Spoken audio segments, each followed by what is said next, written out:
we're going live. Perfect.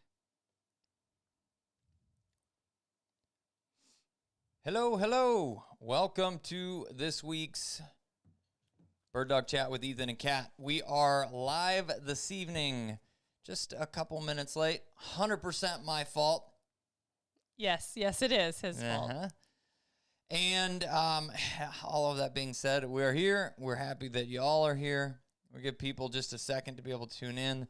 But this evening's chat is all about some of the things that we've been having happen here recently. We listen there. SEWE, get to go there. Upcoming is Pheasant Fest. And dog training seminars. Dog training seminars coming up. Hunt tests, all the things. If you guys are new to our live streams and our live chats, you guys will benefit from knowing what the order of events are. So typically we tune in, make sure everything's working, no technical difficulties, and then we start with some check-ins. We read through those, see where everybody's tuning in from. You can get your bingo cards from patreon.com/Standing Stone Kennels. Yes, you do have to be a patron, but you can join for as little as $5 a month, and that gets you access to the bingo cards. We do silly little things throughout the show, our idiosyncrasies, and Miss Kelly has been writing them down and creating bingo cards for us out of that. And so you'll, throughout the show, see us do these things. Mark it on your card. Tonight, we are giving away a bag of Eukanuba Dog Food of the formula that will work for you and your dog. So that's up for the grabs, as well as we have a special little tidbit add-on for that later with the Eukanuba Dog Food stuff. And then we'll go into our topic of discussion, which is kind of upcoming events, things like that, things that have just recently happened. And then we'll open it up to questions. So if you guys have a question, we're happy to answer those. We will get to those kind of as they come in at the end there. Unless you have a super chat that you just have to get a question answered, you can throw it up there with a super chat and we will give those priority. So that is the order of events and how this Bird Dog Chat will roll tonight. 100%. I want to start this evening with there is only a couple days left on this because I think it ran out March 1st. Is that what it is? I thought it was March 31st. Is it March 31st? Might be March 15th. I think it's March 31st. Okay. Through the end of March, you can go on Amazon.com. Okay, I could put that in there, but I think people know how to do that. And you can search for Eukanuba Dog Food and utilize the code, which I am putting in here right now. What is the code? Standing 23. No, all caps. Pretty sure. Ta-da! Double check, but we'll put a code in there. It's going to actually get you a discount on a single bag of dog food. It is tracked per email address or for the per customer category. So one-time use, but it will get you a sweet action deal on the dog food. Please, if you are a Eukanuba Dog Food feeder, this is something that's really cool to take advantage of. And it is tracked, so it looks good for us if you do utilize it. And you get a discount on your dog food. So go to Amazon.com, put a bag of Puppy Pro or exercise or sport in your cart. Add the code STANDING23. I just hit enter for no reason. And then I am going to pin that. That is the code STANDING23. You can go to Amazon.com to purchase a bag of dog food with a discount, which is 15%. Is that what it is? $20 off. It's $20 off. He doesn't know anything about this code. No, I don't. But it's there. We can't take him anywhere. Okay, guys, let's roll through some check-ins. Rolling up to the top. Why isn't it going to the top? It's not going to the top. Can't take you anywhere. Let me show you. You just scroll, and you're at the top. No. That's it right there. No, there was one more above that from Aaron from Aaron right there that you can read? No. Hello from Minnesota that I couldn't read. Haha. Yes, undo. And then we've got Elijah from Southern California tuning in. We have Delano, Minnesota. We've got Aiken, South Carolina. California checking in. South Dakota here. Woodbury, Minnesota. Hey, hey. Otsego. Hey, Melanie and Dawn. We've got Alberta, Canada. Kaylin. That's making me cold just thinking about it. Today was cold, but then it got okay-ish. Yesterday was gorgeous. The day before, gorgeous. San Antonio, Texas. Hello. We've got Indiana. We picking up a puppy on Monday. I know that's not where you're from, but that is cool news. All got to just throw that out there. So that's awesome. Sodak again. We've got Howell, Michigan, New York. Hey, Mark, how's it going? Where'd it go? Montana and South Dakota have better pheasants. Love Montana, but South Dakota has better pheasants. Nice. Okay. Hampton, South Carolina. Asante, Minnesota. Hampton, South Carolina. Where is Hampton, South Carolina? It's in the Hamptons. I don't know. But it think sounds so. nice. Lincoln, Nebraska. Lots of Minnesota love. Yeah, for sure. Wisconsin, New Jersey, South Dakota, Cottage Grove, Oregon. Well, we definitely had our first international check-in. We had a Canadian check-in. Oh. We didn't have anybody from Kansas yet, other than us. I mean, normally Annie will pipe in that she's checking in from Kansas, or if she's in Texas. But I think she's in the air flying at the moment to Texas. Because that's where I'm headed tomorrow. I'm going down to Texas, back to the El Tesoro Ranch for their first NAVDA test that the Alamo chapter is holding, and I am going to be one of the judges for that. Pretty exciting. I definitely screwed that up. I was just recorded a podcast with Nick Adair, Gun Dog It Yourself, and I was like, there's a brand new chapter south of San Antonio, and Kat is going to judge at this event. And he's like, and I said, and the name of the chapter is, I have no idea. I have no idea about what it was. Can't take him anywhere, guys. I'm telling you. He should just have me with him. I know how to use the code. I know what the code is. I know what the chapter is. I know all the things. If you can't tell, I am in charge of the information part of our relationship. Yeah. Anyway, so let's talk a little bit more about upcoming / slightly past events. Ethan was out with Bob from Lone Duck doing some filming, and it just happened to coincide with SEWE and a Pheasant Forever. No, don't even think about it. We got a Hexer back there checking out Prairie chicken. Can't take you anywhere. That is a sharp tail. Well, I should have just said a prairie grouse and I'd have been fine. Yeah. Anyway, he laid back down. He's a good boy. He's going to Pheasant Fest with Ethan this weekend, so that'll be awesome for him. But just got back from filming and SEWE, and Ethan was telling me about SEWE, and we've heard a lot about it, but we've never been there, and it sounds so fun. And then he was just there, and I'm like, okay, it's on the list. I got to go next year. So next year, somehow, some way, we are going to make it work to go to SEWE. I'm assuming it will just be us going there for the day, not part of a group or a booth or anything like that. But we'll be there, so we'll make some announcements. Obviously, it's like a whole year away, so you guys got lots of time to plan. But we'll make announcements. We'll put it in the newsletter. We have a newsletter, if you didn't know. You can sign up at standingstonekennels.com to get signed up for that newsletter. That's where you're going to get like first updates on events that we've got coming up before anybody else. Lots of announcements come out that way. So we'll put that in the newsletter next year, where we'll be, what we'll be doing, that sort of thing, so people could meet up with us if they want.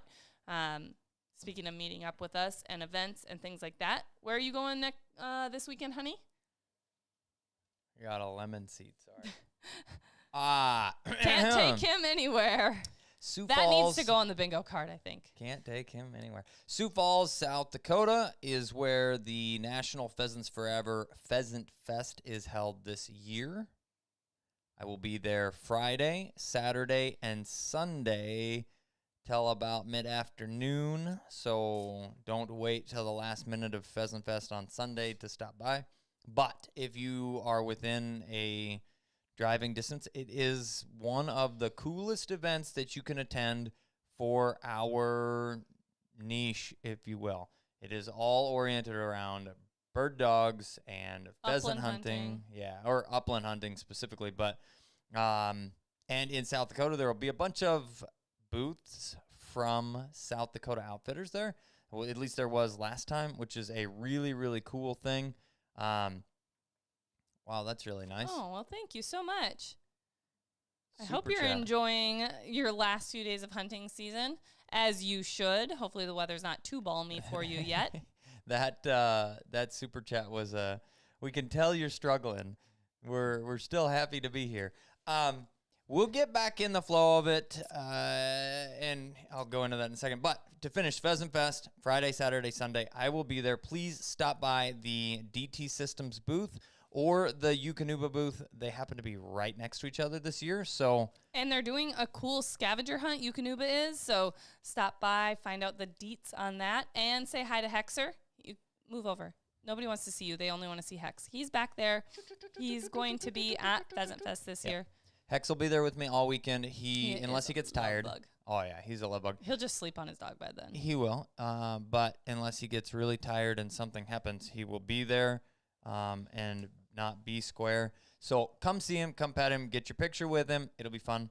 The thing that I was going to mention is we'll get back in the swing of this when Charlie gets back and do the fun stuff. Yeah, where we switch camera angles, and he's got all the, like, doggy cams, because Nix is back there, too, but he'd have had a camera on him, and we could all see him, and he'd be able to help mediate and moderate and all the things. Kelly, thank you for helping moderating from afar. That is super beneficial. But, yeah, when Charles gets back, because he's been at El Tesoro for the last 4 months guiding with a string of our dogs, so has not been part of the live streams, as well as, hit and miss with nanny care. That always plays a role into our evening That's what happened last entertainment. week. But Todd, looking forward to it. I've already got one person says, hey, I'll be there. I like it. Was hoping to have Doc at the booth. Too much going on. Well, Doc would be a nice boy to have there, too. So your guys is lost because he's not going to be there, it sounds like. But you can stop by and meet Hex, though, if you're going to be there. Stop by the Bioverse booth. What's Bioverse? I don't even know this. What is this? I'm going to have to Google it. Yeah. So that was SEWE, the Hunt Test, Pheasant Fest, and then Dog Training Seminar. So, like we mentioned, Ethan was just out filming with Bob at Lone Duck for some YouTube videos. So be on the lookout for those on Bob's Lone Duck Outfitters YouTube channel. Okay. He'll have some new stuff coming out.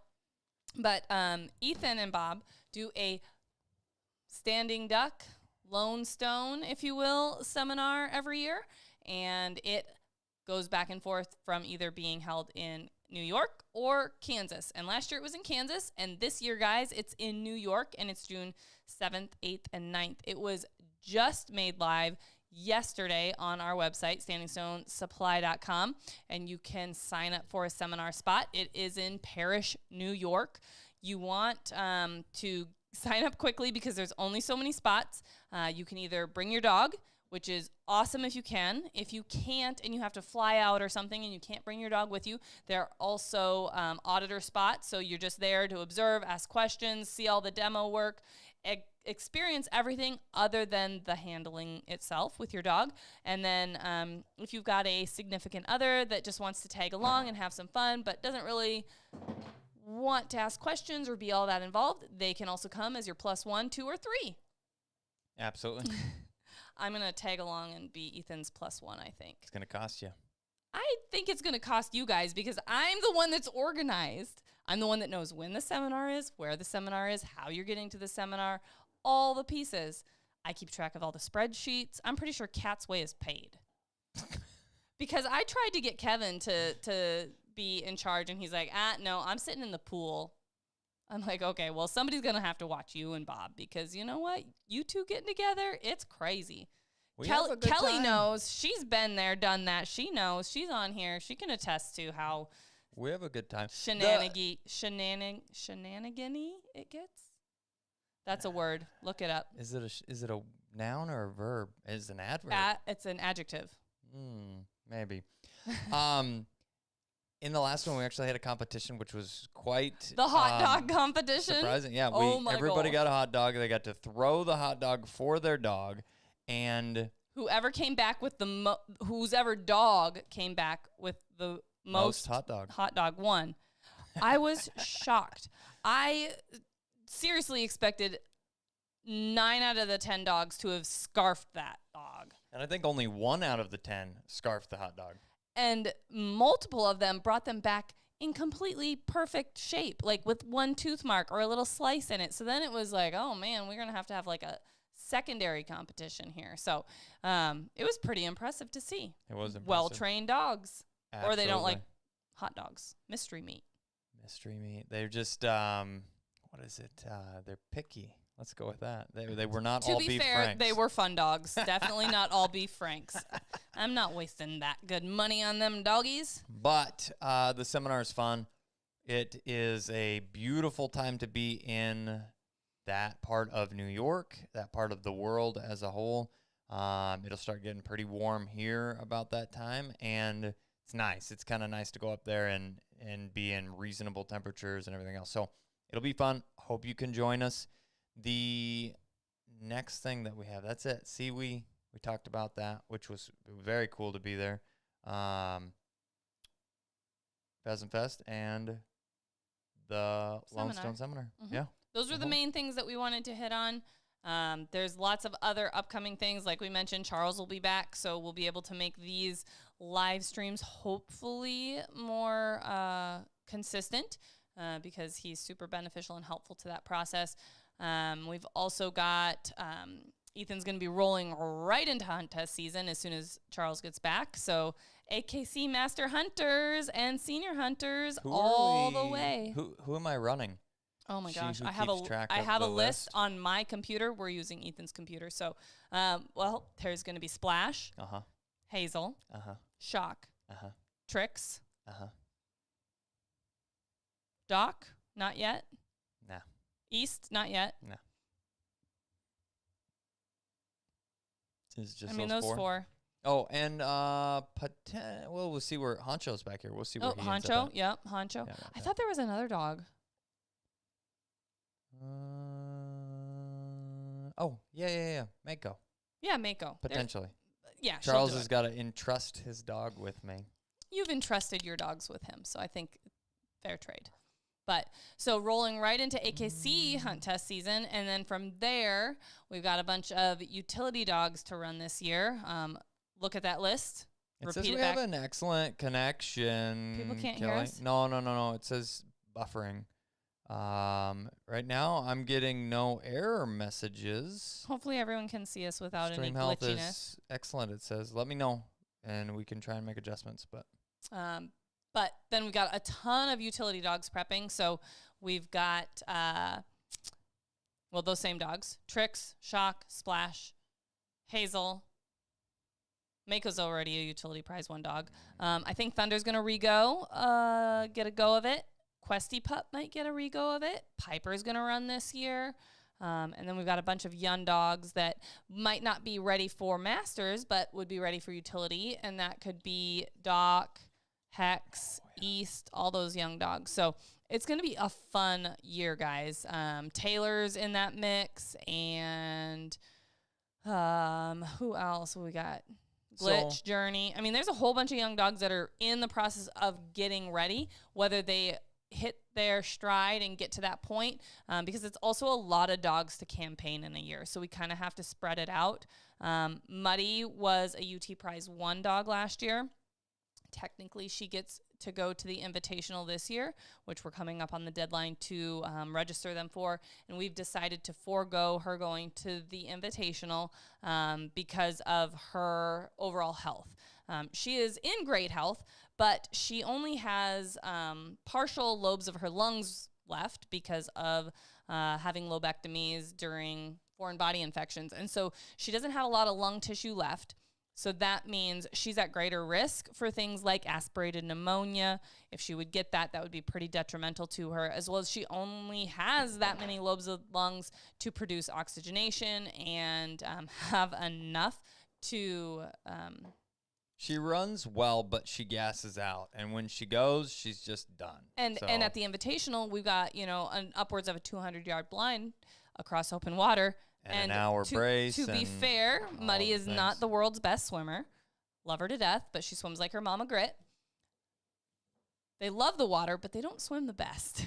They're very splashy, and that's a long way to go.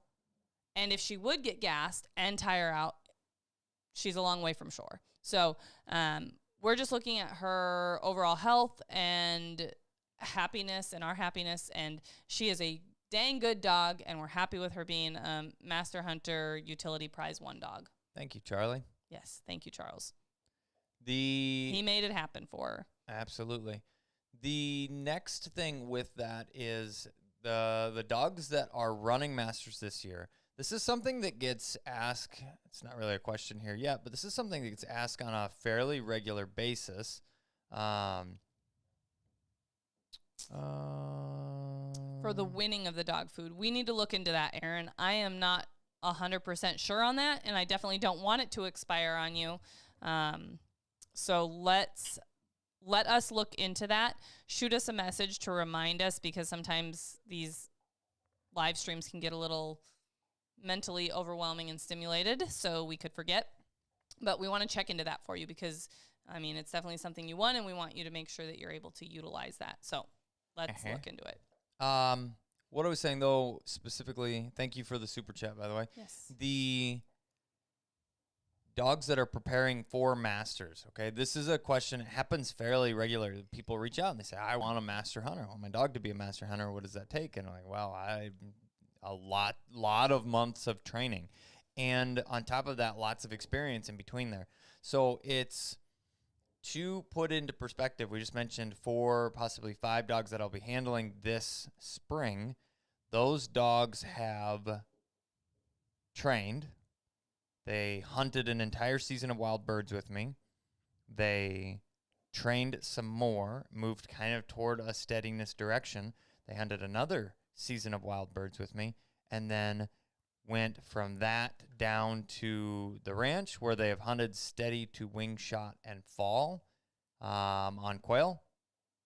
I don't know. They released 10,000 plus quail, I believe, this year. So you can, even if you just divide those by the number of dogs down there, it's at least 1,000 quail a dog, and that's probably an underestimate, honestly, because multiple covey flushes and backing opportunities and all those things happen. So they had that and handled for 4 months, steady to wing shot and fall, and now in arguably drastically higher distraction level situation than what the actual hunt test will be, minus the fact that in that they had the ability to wear an e-collar, and at the actual tests they will not. So they are ready to go into what we will call the finishing touches, preparing for hunt test. Now, as we navigate through this process, we do a lot of development and then conditioning, and in that conditioning phase, that's kind of where they're at now. It's the collars there as a backup, but they are expected to do the things. And then we have to move into a zone of essentially positive punishment, and that's where they only get corrected when they make a mistake, okay? And what that allows us to do is move out of the category of collar reliance, and that is we use the collar basically as a last resort, and I will handle verbally or physically. And by physically, don't take that the wrong way. It's like if the dog breaks, you just have to catch them and say, hey, stop that, don't break, and set them back a little bit. It's kind of more the way it would have been done pre-e-collars, but even on a nicer side, because they'd let the dog break and then shoot it in the butt with rat shot or something like that. Those would be real things that could have happened. So e-collars are definitely drastically more humane, especially when used properly. Now, in that tail end piece, The e-collar is the last resort, and we do use, a slightly higher, more deterrent level. That is where we say, do it correctly, or this is the consequence, and it has to be very clear, and they learn to avoid it, and then they can handle at the events. But it's often brought people that are going to be looking at these higher levels of testing and things like that. They say, when do you test? Like, are they going to listen without the collar? Like, how do we prepare for that? And it is by only using the collar when you need to, which provides a drastically more consistent understanding from the dog standpoint that they need to do it right, and this is the expectation, but there's a lot of pieces that build to that. So all of that being said, we will be in that finishing touch zone, which is eliminating the reliance of the collar and moving into just they only feel the collar if they do something wrong, and then they learn to not do things wrong at all. And that is the stage for this spring. Now, the flip side of that is all of the young, middle-aged-ish El Tesoro dogs, like you kind of mentioned, East, Doc, Taylor, and Vale. Those will be the 4. Hex will be part of that, but he's not technically an El Tesoro dog. But and Cass and Journey are still on the little bit young side. They're too young. Yep. They're a little young. So those will be the 4 plus Hex that will be steadying to wing shot and fall. They'll finalize.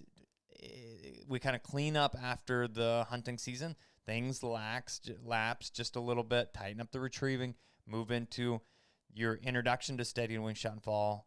And then they most likely will end up at as long as they take to it well, they'll end up at the ranch as the newbies to work in with these seasoned veterans. And then we have a whole string of young dogs. We'll be able to give a break to the geriatric crew. Yeah, they need a break. They're old. They've been doing their due diligence, man. Now, speaking of the dogs at the ranch, this is something that will be coming up. It's a topic that's often talked about, but we actually had our first and only of the season run in with a bite my tongue there. That was not intentional. A snake. It was a rattlesnake. It got 2 dogs. Got 2 dogs. It was not good. Both dogs are okay, healing, mending. Let's go with alive. And Spike got, which was an English Cocker. Yep. Got tagged on the face, and he actually recovered pretty quickly. Both dogs got anti-venom. And then Breezy, short hair, Charles' dog, she got on the chest, which is a bad place for a dog to get bit. So luckily, both of these dogs also had been vaccinated with a rattlesnake vaccination on top of going and getting the anti-venom. Yes.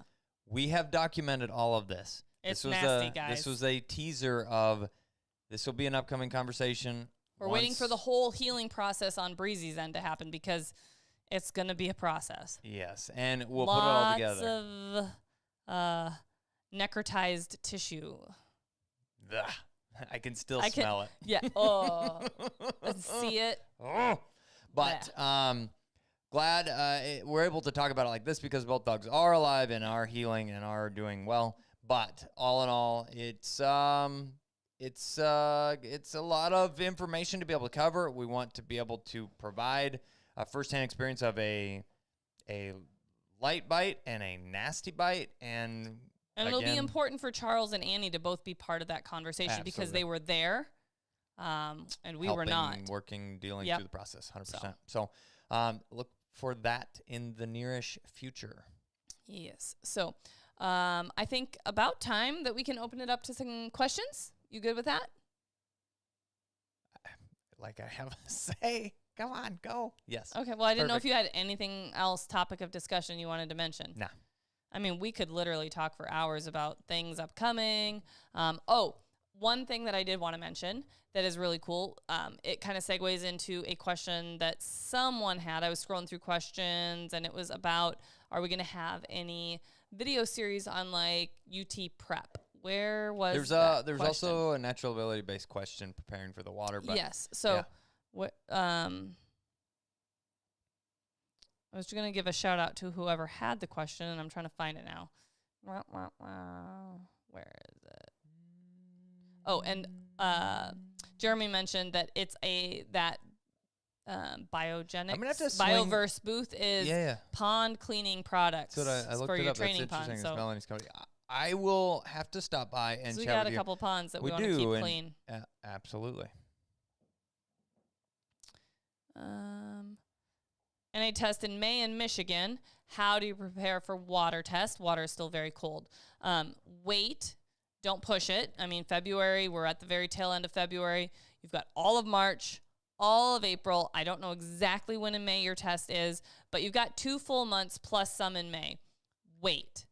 Build retrieving desire and drive on land. Mm-hmm. Because honestly, the puppies are going to have the desire and drive to go in for 1 or 2 retrieves. Well, they have to do 2 retrieves. Even if the water's a little bit chilly, if you've built that drive and desire around retrieving. And then as the water warms up and temperatures warm up at the very tail end of that, do some intro work, try and get to a couple different bodies of water with different entry looks, things like that, so it's a little more generalized. But don't be trying to get your puppy into the water now, otherwise they're going to most likely have a pretty negative adverse reaction to water, and you can create a lot of hesitation around that.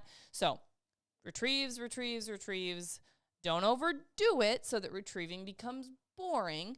Keep it exciting, keep it fun, keep their drive built, but just work on normal land retrieves for now. But I know that there was a question about the utility test, and I'm struggling to find it. Oh, here it is. From Michelle Vasquez. Will there be a string of videos showing what UT prep looks like? So that's a great question. I wanted to mention that we have 2 mini-series coming out this spring.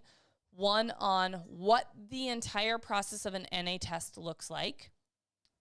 Field portion, water portion, tracking portion, physical attributes, the whole 9 yards, how the judges will most likely talk to you, and what it looks like, as real as we can make it.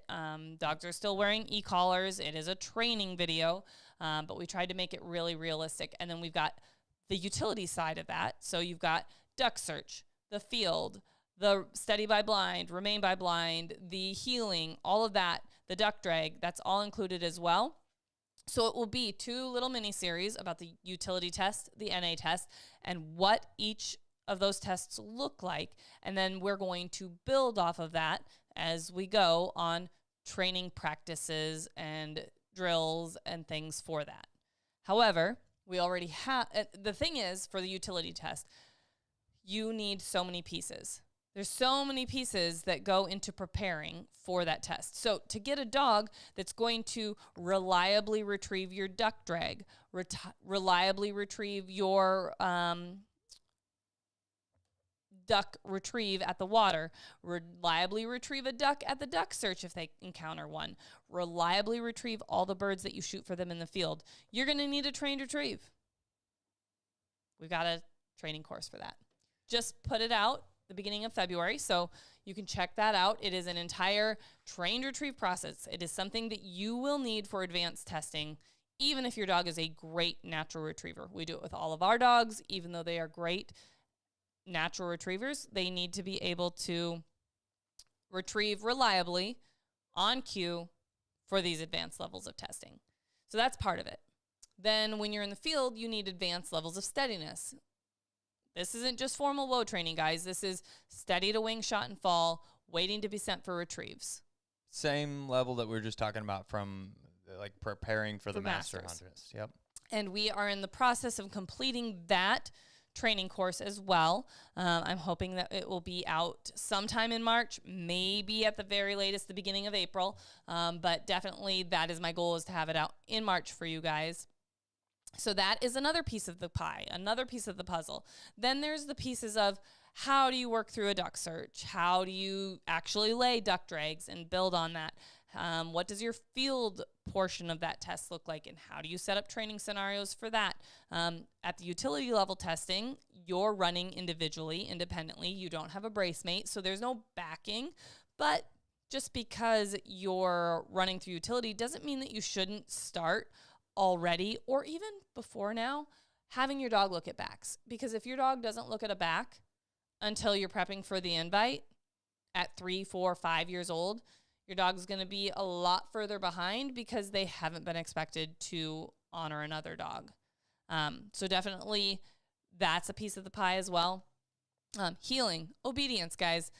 You can look up on Standing Stone's YouTube channel, Standing Stone, healing videos. I think there's a playlist, and it will show you so many healing drills, from basics to intermediate to collar conditioning to healing. Your dog needs to be able to heal, not only for the healing course, but also in every other aspect of the test. When you're expecting your dog to deliver those retrieves to hand, they need to present them, whether they present to the front, which is great, or they swing into a heel. So you need to have that obedience level there. And so there's lots of videos on the healing side of obedience. Then the steadiness for the remain by blind sequence. All of those are little pieces of the puzzle that we need to create specific videos for. I know Charles will be 100% on board for that because he's got a lot of utility dogs he's training this year. So getting a camera out there and shooting some of that will be definitely doable. And so something that we have on the docket in preparation. We've got the video shot already, just in the editing process for what an NA test looks like, what a utility test looks like. So those should be coming out very soon so that you can get a good idea of what you're looking at when it comes to testing this spring. It's something that's really not out there currently. There is some really cool videos that NAVDA International put out specifically about the natural ability test and the utility test. And it kind of shows an overview of what the event would look like. This is showing you real time what each portion of the test could potentially look like. And it does show dogs that do things well and dogs that don't do things 100% perfectly. There are no scores applied to anything. It's not something that can be done without a judge, so don't be looking from that aspect of it. You need to read the rules, but then it gives you the visual that says, this is what you will be doing. You will be walking. There will be people with you. You'll be in the field. Your dog has to point some birds. They'll fly away.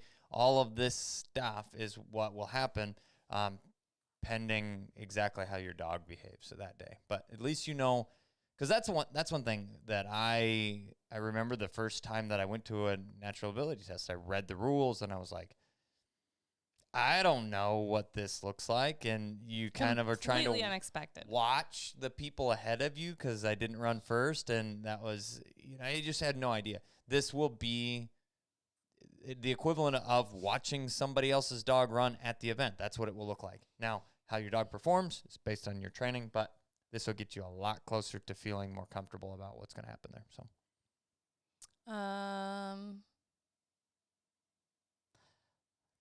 So that question from Kevin Goose, I might have butchered that. I apologize. How far along should your training be, and how old should your dog be before you enter into hunt test, junior, senior, and master? So just a very glazed over overview of this because there's just so many pieces that go into this. Junior hunter, they have to be a minimum of 6 months old. You cannot run younger than 6 months through juniors. Your puppy has to be able to point birds, and you have to be able to blank around them. They also run with a brace mate, so they have to be able to hunt independently and not just chase around the other dog in the field.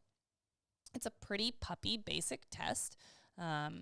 They do have to find and point a bird, and they can't wear an e-collar, and they have to recall. You can't just let them chase a quail off into the hinterlands and never come back. So there's a time limit on that too. I believe it's if the dog is, I would have to double check. If the dog is gone for more than 10 minutes in a master brace, I know you are disqualified, but you also will get in a lot of trouble and could still fail even if your dog comes back, based on the fact that its trainability score is where they would categorize that would be too low for you to receive a qualifying score if the dog's gone forever. Now, if the dog's gone forever and you write up and say, oh, look, there they are on point, it's kind of a little more forgiving depending on who the judging crew is. So, but senior nonetheless, and master, Typically, we're not going to be looking at running senior hunter or master hunter until the dogs have hunted a season of hunting at minimum, because they really need to put all of the pieces that they've learned to on-the-job training. And then once they've hunted a season, then we can work on the advanced steadiness side of things. That's typically when we polish up the retrieving, like we mentioned. Senior hunter is a stepping stone to masters for us typically. So a lot of times if our ultimate goal is master hunter, we'll just skip over senior hunter and go straight to masters. But there are certain situations where we'll go ahead and do senior hunter and then masters, depending on if we're looking for points when we're trying to earn things like hunt test, siren dam of the year, things like that. The more tests they pass, the more points they get. So if you've got a dog that's prepared and ready, and you're trying to earn their sire or dam points, you can run them through senior, then straight to master right after that. So the other thing is, if your dog is running consecutively through junior, senior, master, instead of needing 6 passes in master and they're a senior hunter, you only need, bump my microphone. You only need 5 passes in master because they're already a senior hunter. So the other side of it that I would say, honestly, I believe senior hunter is harder than master on average because the entire test is gray, as well as your brace mate is more likely to be less steady / obedient. So the brace mate provides a pretty wild card, as well as it's a gray ask. The dog has to stand steady until there's gunfire. And dogs get pretty good at timing, especially in the heat of the moment. So they're like, and 1/1000, the bird should have been shot, and they take off. Or if they shoot, ba-boom, ba-boom, and miss, and then they're off chasing a bird too, which just, it adds a whole lot of variety of difficult tasks. Now, if your dog is pretty dang close to ready to run masters on a good day, then they should do fairly well at senior. But all in all, I honestly believe that senior can be more difficult if that is all you are prepared for. Sorry, guys. I've literally been fighting this cold, tickle in my throat, congestion on Saturday, it'll be 3 weeks. So it's been rough to shoot videos. This is the first time I've honestly felt like I'm not going to have a coughing fit in the middle of something after talking for more than 5 minutes. Did you pick up medicine today? I forgot. You needed me to remind you. I know. Anyway, so excuse me for coughing in the microphone at you guys. There was another. What are you guys using to get skunk spray out? We've used a couple things. We have it on our website. I think it's called Skunk Off. We have to go back and forth depending. I think we have Nature's Miracle. And we also use Nature's Miracle. I think it's just like skunk remover. What is it called? Search skunk on our website and see what pops up. Charles, Nature's Miracle. Could you please pull that up real quick on the screen? Nature's Miracle. Ethan was skunk odor remover this time because I've had to use it, unfortunately. But I was just making a joke because Charles isn't here, but this would totally be something that he would have pulled up and put on the screen, so absolutely. You guys could have seen. Nature's Miracle skunk odor remover. It does work quite well. The things that it doesn't work on, and pretty much nothing does, is plastics. Non-natural, like non-bio material. Anything that's not the dog, basically. Yeah. So you can get it out of the dog, and it's going to take a couple washes because it always seems like you get it and everything's good and hunky-dory, and then your dog gets wet, and you're like, oh, gosh, you smell like a skunk again, whether it's raining out, they hop in the pond, or you give them another bath, and you're like, whew, still smells a little skunky in here. But e-collars, flat collars, man, even if you soak them in this stuff, nothing that we have found gets it out. You can try the old school methods of tomato juice. You can try the old school stuff of baking soda and hydrogen peroxide and Dawn dish soap, and then like the Nature's Miracle skunk remover. All of those things don't work on plastics. It just doesn't happen. So Kiss it goodbye, Smalls.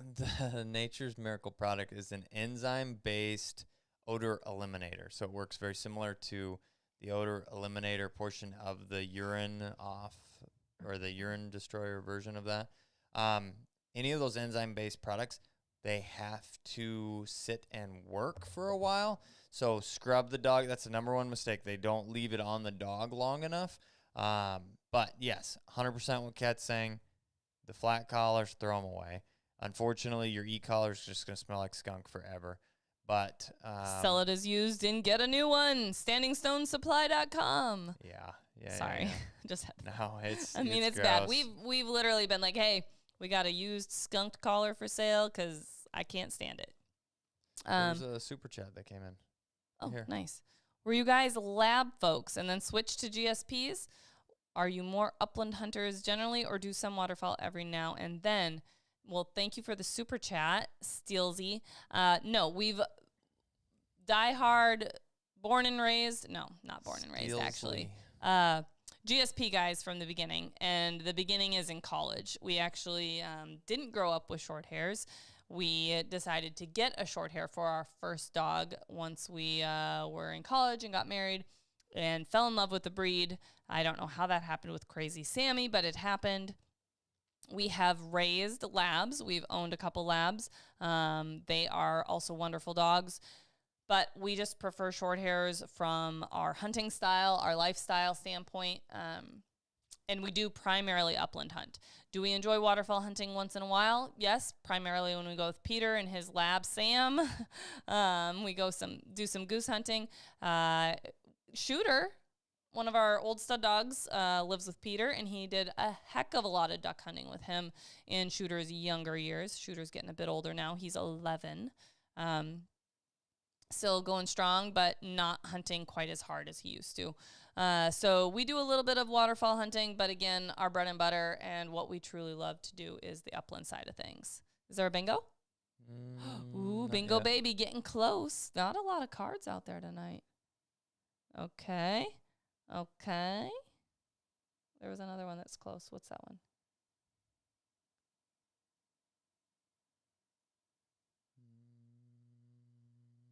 Close, but no cigars, guys. No bingo cards yet. Can you go back to the chat so I can ask another question? There was a good one in here. I saw it right here. Right here. Hold on.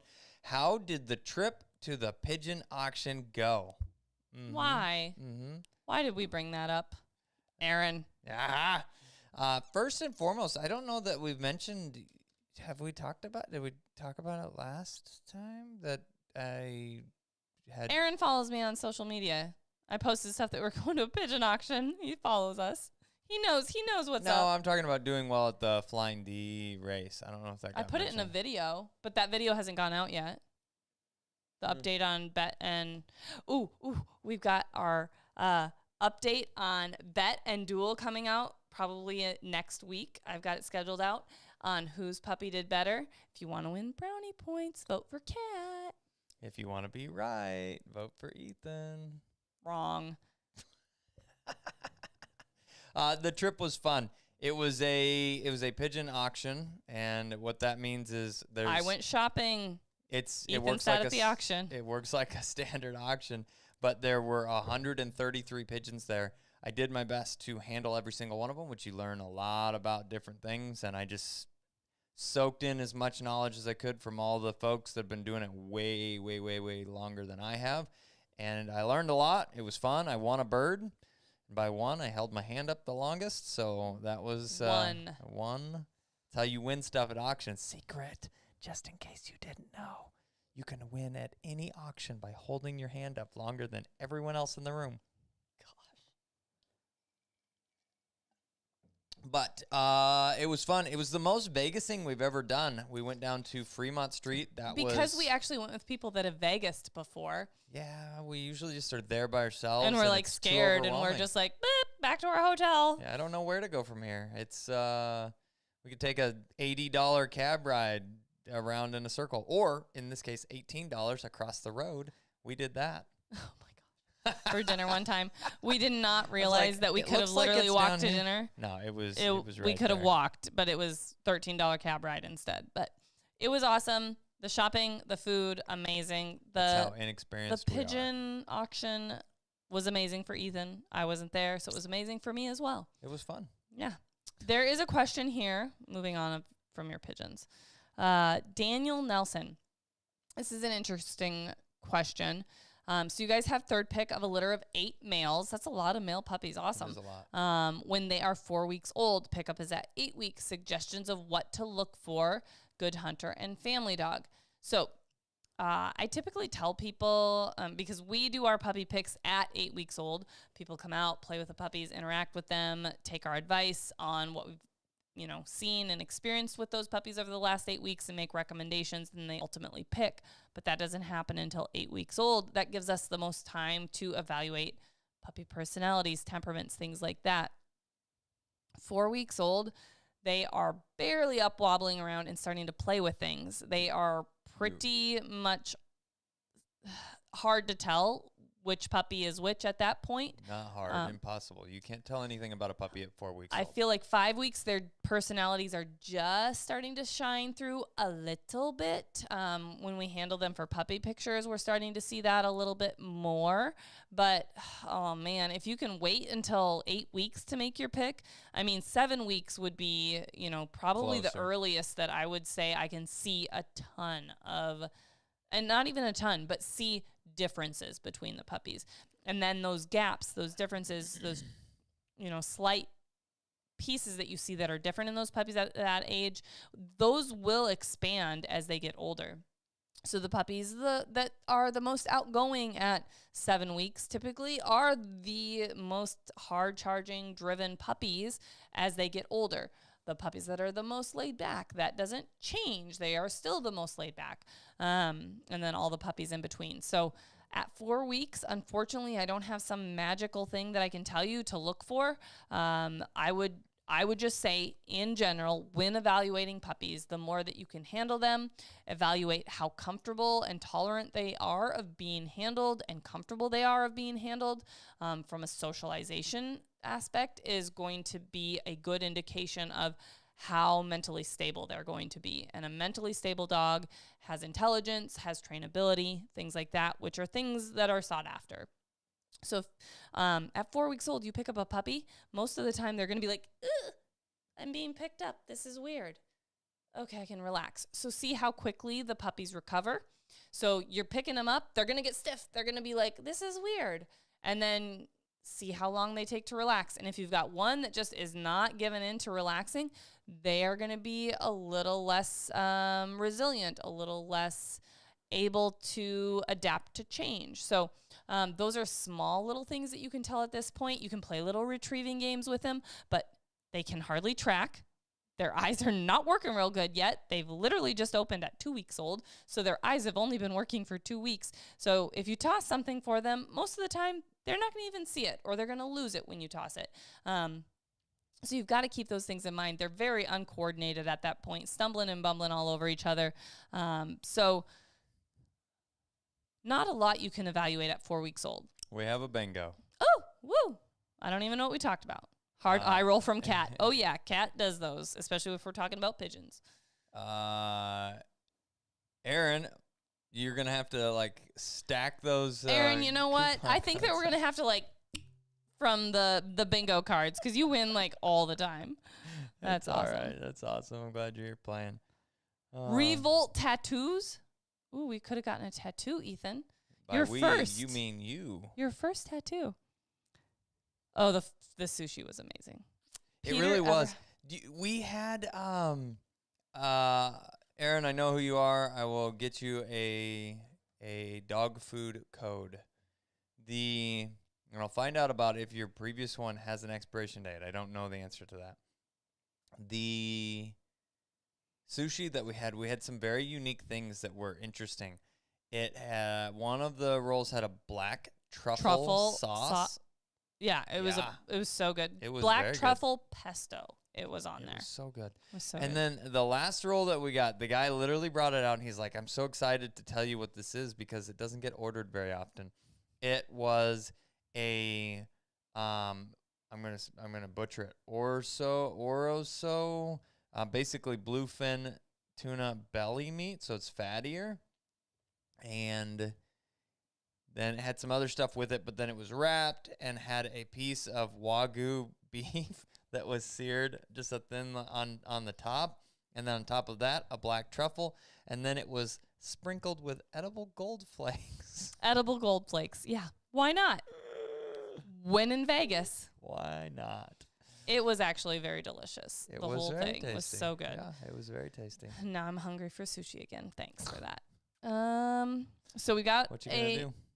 a bingo. We've answered some questions. I thought I saw another question in here that I wanted to answer. It was right after the puppy question. I got to roll back and find it. So hard to follow these sometimes. There. Okay. This was a good one. From Dawn Foster. Question: how can I prevent my Weimaraner puppy from play fighting with my girlfriend's healer? Am I going to be plagued with a dog that can only hunt one alone and never be able to teach it to back at Navda? So first of all, I'm not exactly sure how old your puppy is, but puppies want to play with dogs. It's in their nature. They are very playful. Whether you've got two puppies, litter mates, it's awful, or even like Hex. Look at him. He's like so calm and sweet. You throw one of our puppies that are like 14 weeks old in the mix, 15 weeks old in the mix, Bet and Duel would maul him and just want to play with him. And then he would want to play with them, and it would just escalate because they are playful in nature. So how can you prevent that play fighting and over arousal and interactions that are ultimately not something that we're looking for? Well, place training for your older dog, 100%, is going to be helpful, so that you can say, hey, you need to stay on your dog bed, and that's it. And then tether your other dog. We have some videos showing initial interactions with Ariel and Hex, and Ariel and Nyx, actually, and showing her on a tether. And just keep her tethered, or keep your Weimaraner puppy tethered, so that, sure, they could play, they could interact a little bit, but then you can pull them away and say, hey, now you need to independently just be on your own. Go to your dog bed, chew on a bone yourself, stick next to me, anything, but don't just allow them to play and interact that way, especially if it's escalating all the time. But puppies that play in this environment aren't necessarily going to play in a hunting environment.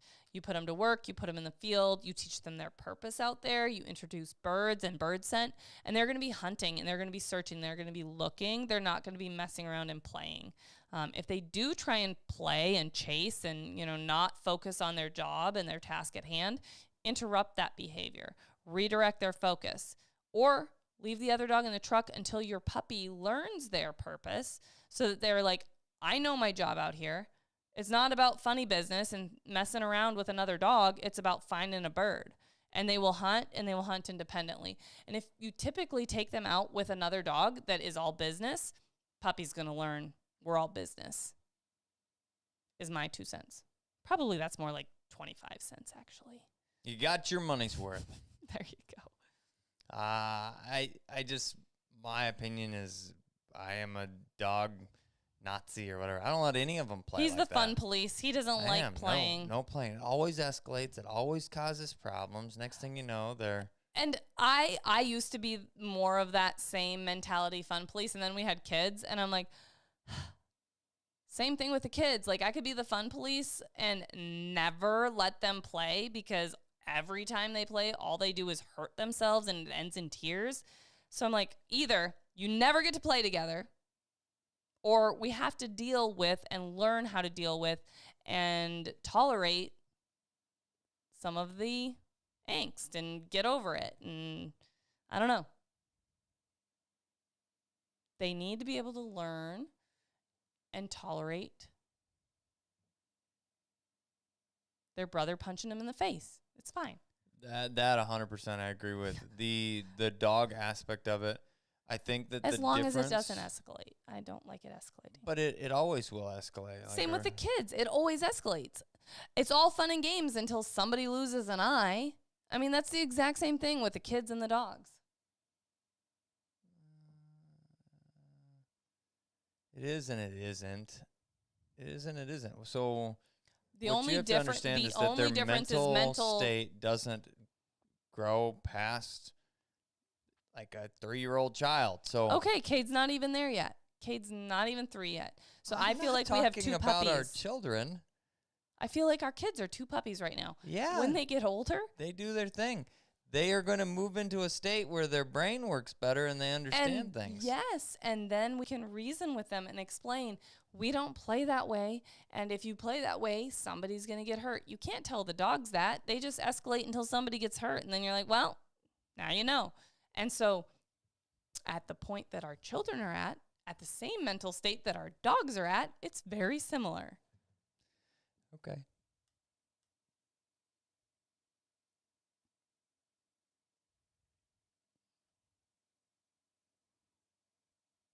Hey, what is the new Patreon shirt? I want to know because I kind of have forgotten what we've put out recently. We got to redo some shirts, but the Dog Fun Police, yeah. Ethan and you would be best friends. Oh, yeah. Kat's like the mediocre fun police. I only allow a little fun. A little fun. I'm just fun enough. What kind of flea and tick preventative do we use? Coming back to business, we're using Simparica Trio right now. We used to use Bravecto, which is great, and ProHeart, either 6 or 12, depending on the age of the dogs. The problem that we are running into is Bravecto is a 3-month pill, which is great. We try and keep the dogs, because we have a lot of them, on the same schedule. Well, if a dog, like a puppy, now moves from being on, from a weight standpoint, being on monthly Bravecto, and they finally hit the point that they can now be on 3-month Bravecto because their weight's not changing drastically, but that 3-month Bravecto point doesn't coincide when all the other dogs get their 3-month Bravecto point, it ends up being a complete cluster, and you're trying to keep track of everybody, and it's like you need a whole spreadsheet and a second person to keep track of all this, and I can't do it. So I'm like, well, if we do Simparica Trio, we just dose everybody every single month, and nothing gets missed. Done and done. So that was my reasoning why we changed. Absolutely. All right, we got time for one more question. You get to pick. No, go for it, hon. That escalated quickly. Where's the popcorn? Kelly, you're staying at home. You can make your own popcorn. God dang, feisty this evening. You. Best gunner kennel for a GSP for sleeping at night and travel. The intermediate. The larges are excessive, very heavy, very big. They pretty much fit nowhere. And all of our dogs, including Nick's, who's a fairly large short hair, happily, I mean, look how curled up he is. He's curled up like a tiny little ball. That's how he sleeps all the time. Same as him down there. And him down there. He's got an entire dog bed he could stretch out on, and he's curled up in a little ball. He'd be completely happy in the an footprint intermediate. of half of that dog bed is less Intermediate. than an intermediate. Yep. Completely fine with that. And I just want to say, Nixer isn't sleeping in Aiden's bedroom tonight. He's probably sad, both him and Aiden. Because last night, Nix went to bed with Aiden at like 7:30. We went upstairs to start the bedroom routine. And guess what time Nix came down this morning? Aiden came down. Nix was still sleeping on his chair. He didn't want to get up. When did he come down this morning? 10:30. So 7:30 p.m. till 10:30 a.m. The door was open. The baby gate to the upstairs was open. He had free range, free opportunity to come downstairs whenever he felt like it. He chose to come down at 10:30 in the morning. He was sleeping. He was comfortable. He was living his best life. So, yeah, Nix has become Aiden's new sleeping pal, buddy, friend, old pal, because he pretty much just sleeps and gets into nothing. Absolutely. So Love it. Thanks, everybody, for being here with us this evening. Please, anybody that is still here, take advantage of that code. And I would go sooner rather than later because I'm not sure if it doesn't run out on the 1st of March. So I'm pretty sure the 31st. And if I was a betting person, I would bet on Kat because Ethan didn't even know what the code was. Try and use it in the next 2 days just to be safe. Oh, 1 day, excuse me. Try and use it tomorrow. By tomorrow just to be safe.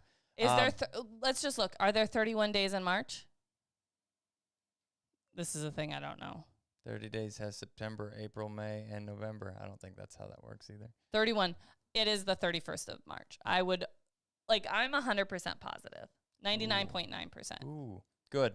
All that being said, take advantage of it while it's here. It will run out. It will be gone. And there is, I believe, a limited number.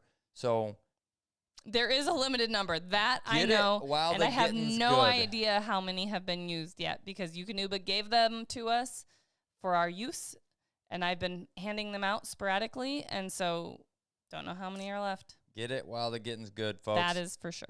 Thanks for spending your evening with us. I was going to say thanks for having us, but thanks thanks for being here. We will see y'all soon. Keep an eye on social media. Keep an eye on the newsletter for the announcements of the next one. Try and make these more regular. It just is with where we are at in life, it's a lot of pieces to make this happen, and we always try and make it happen because we enjoy the time with y'all. I'm the guy with the pink gun.